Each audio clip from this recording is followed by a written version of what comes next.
muchas veces se estudia historia sin un marco teórico.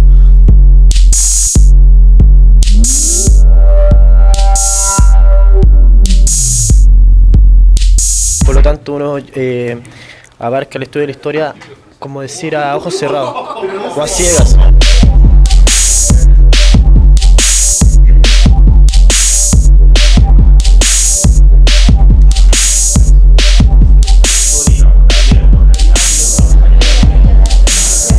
Historia y Geografía en su jornada vespertina y el laboratorio Historias más Realidades les da la bienvenida al Seminario de Oralidad y Memoria Local.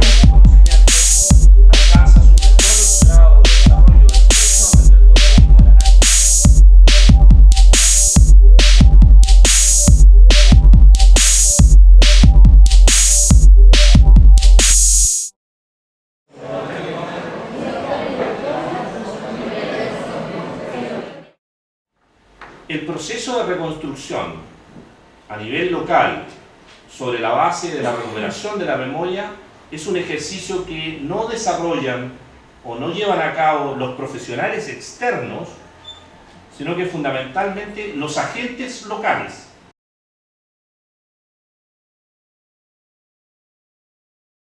Es decir, estos jóvenes que habían nacido, se habían formado en las escuelas y liceos de la localidad, y tenían a su vez la experiencia histórica acumulada de la trayectoria de sus padres y de sus abuelos. Los sujetos que constituyeron el núcleo en torno al cual se llevó a cabo la experiencia fueron, reitero, los agentes locales.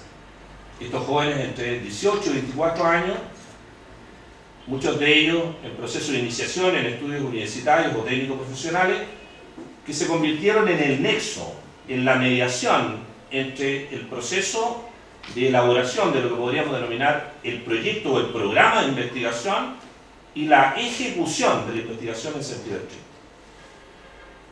Y este es un elemento, a mi juicio, tremendamente relevante en términos metodológicos, porque el problema de las mediaciones, de las construcciones discursivas, es un problema tremendamente complejo.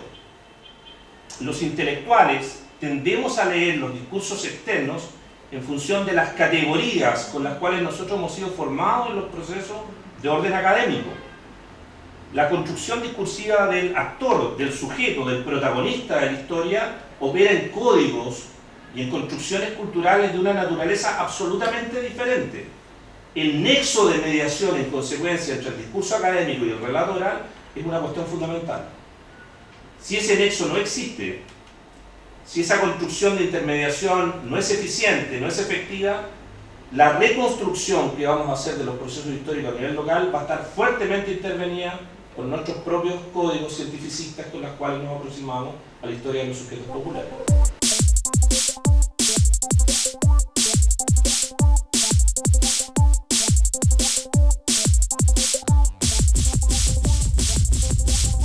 Lo que más aprendimos en este seminario es una forma distinta de hacer universidad, que son cosas que no te enseñan en el aula, que te enriquecen más a uno como que va a estudiar pedagogía en historia y que posiblemente como investigador te enriquece y te da una nueva metodología para la investigación. Como conclusión general de lo que me quedó a mí en cuanto a lo que es la oralidad y la historia local a través de la memoria de las personas, es rescatar que es una rama de la historia que genera rescatar héroes de lugares y sectores que no son conocidos por todos, y a través de eso poder generar nuevas historias.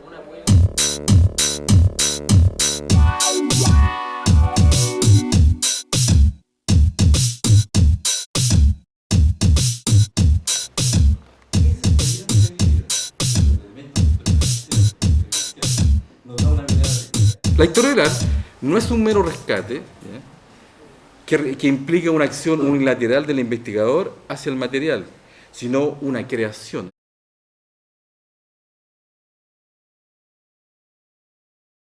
Puesto que en la elaboración del discurso oral se articulan entrevistador a entrevistado y se produce este resultado, ¿no es cierto?, que es el testimonio. La tradición oral nace entre las sociedades para transmitir de generación en generación ciertos mitos, leyendas, gestas o sucesos de la comunidad que se dan que le dan cohesión y forma parte de su autoconciencia. Por ejemplo, ¿quién trabajó mucho este tipo, ¿no es cierto?, de información? Por ejemplo, los folcloristas, ¿ya? Los antropólogos trabajan mucho, ¿no es cierto?, este tipo de información.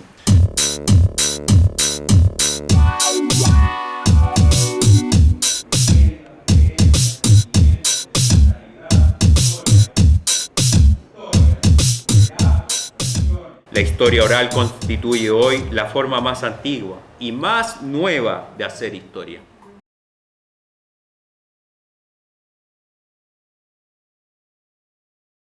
Es la historia que aprendemos en las escuelas y una que transita de generación en generación por medio de relatos que dan vida a un pasado lleno de matices y más cercano a la gente. Es la construcción oral de la historia de un sector. La historia local o historia oral es una historia que nace de la memoria que las personas guardan de su pasado. El relato oral nos remite a la idea de memoria colectiva. Se le preguntó a los estudiantes del norte de nuestro país, todos de ascendencia mayoritariamente aymara, si hay 100 llamitas en un corral y se sale una, ¿cuántas quedan? Le cuesta. ¿Cuántas quedan? ¿Cuántas quedan? Ninguna, respondieron los niñitos.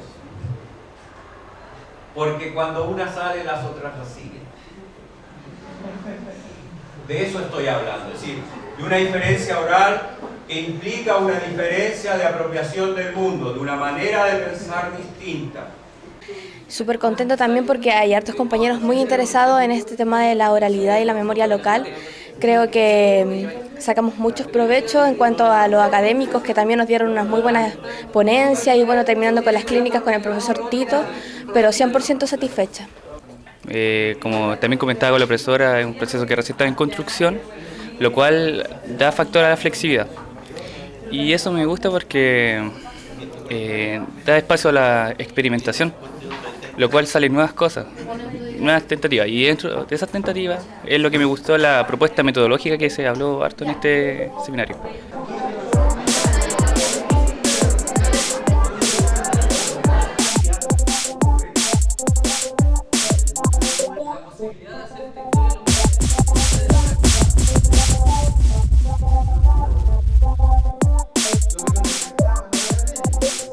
Y la última cita, para poder entrar ya a materia, es una cita que tiene casi 27 siglos.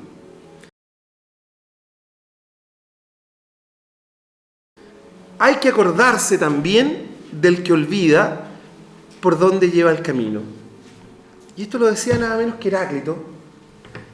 ¿Y por qué tomo esta idea? Porque el trabajo que vamos a hacer justamente va en estas dos posiciones: el acordarse y el olvidar.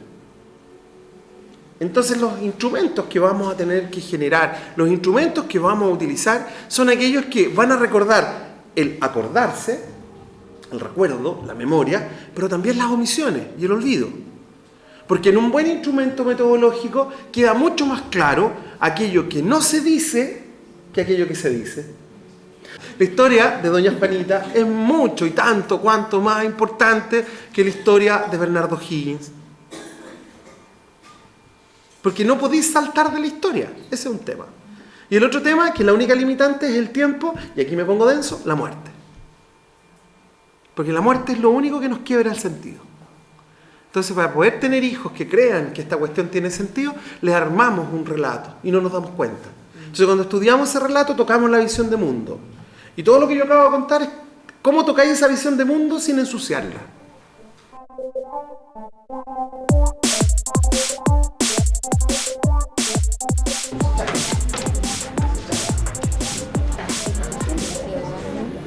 Folclorista, 80, 85 años, pero si yo llego a entrevistarlo y en un momento tal, le pregunto una pregunta sencilla: ¿dónde aprende a tocar guitarra? Y volviendo al tema militar, no, yo aprendí cuando hice el servicio militar en aquellos años, y se me va por el servicio militar y la apasionaba y se me fue el folclore, que es lo que me interesa. No, o de la música. Y me empieza a contar su historia militar y su compadre, y antes eran 2 años, y se va y termina haciendo toda una carrera militar, y a mí me interesaba, era como él empieza a hacer música. No, a eso voy. Porque si te interesa la música y estás usando el método fenomenológico, que él te quiera contar del servicio militar es relevante para su conciencia.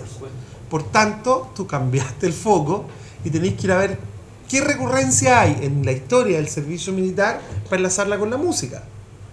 Porque seguramente aprendió en el servicio militar porque eran 2 años, estaba aburrido, no tenía nada que hacer. Entonces, qué mejor cuando lo castigaban que agarrar la guitarra y hacerle empeño. Ha sido sorprendente porque en el área en la cual yo trabajo, que tiene que ver con todo lo que es educación popular, con jóvenes, con niños jóvenes y adolescentes y dirigentes de todo el territorio, digamos, creo que esto va a engrandecer mucho más el trabajo que puedo hacer y ese pequeño granito que aporto de alguna manera va a ser muy significativo en el trabajo que voy a desarrollar con ellos.